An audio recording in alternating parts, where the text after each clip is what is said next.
નમસ્કાર મિત્રો, સ્વાગત છે આજના હવામાન વિભાગના સમાચારમાં। તો મિત્રો, આજના સમાચારમાં આપણે વાત કરીશું કે વાવણીનો વરસાદ ક્યારે થશે, ચોમાસું બેસતા પહેલા વાવાઝોડા આવશે કે નહીં, આ વર્ષનું ચોમાસું કેવું રહેવાનું છે, કેટલા ટકા સુધી વરસાદ પડશે વગેરે અપડેટ મેળવીશું। ચેનલમાં નવા હોય તો ખાસ કરીને ચેનલને સબસ્ક્રાઇબ કરી દેજો, જેથી મિત્રો તમને હવામાન વિભાગના અને વરસાદને લગતા સમાચાર મળતા રહે। તો મિત્રો, ગુજરાત સહિત પશ્ચિમ ભારતમાં આકરા ગરમીથી લોકો પરેશાન થઈ રહ્યા છે, ત્યારે અંબાલાલ પટેલ દ્વારા મિત્રો વધુ એક મોટી આગાહી કરવામાં આવી છે।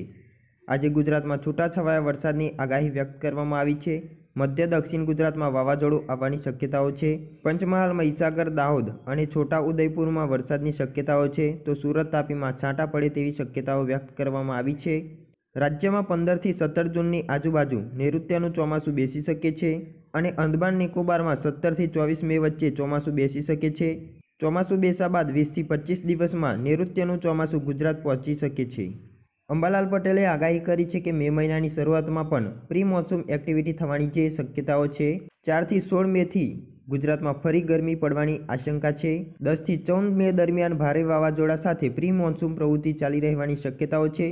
તે પછી 20 મેથી ફરીથી ગરમી વધવાની શક્યતાઓ વ્યક્ત કરવામાં આવી છે મિત્રો। ત્યારબાદ 24 અને 25 મે સુધી ફરીથી પ્રી મોન્સૂન એક્ટિવિટી થવાની શક્યતાઓ છે, જેમાં 24 મેથી 4 જૂન દરમિયાન વાવાઝોડા સાથે વરસાદ થવાની પણ આગાહી કરવામાં આવી છે। 7 જૂનથી સાગરમાં પવન બદલાતા ફરી વરસાદ થવાની આગાહી અંબાલાલ પટેલ દ્વારા વ્યક્ત કરવામાં આવી છે। 8 થી 14 જૂન દરમિયાન વાવાઝોડા સાથે વરસાદ થશે તેવી શક્યતાઓ રહેલી છે। 17 જૂન પછી ભારે વાવાઝોડા સાથે વરસાદ પડવાની આગાહી મિત્રો કરવામાં આવી છે।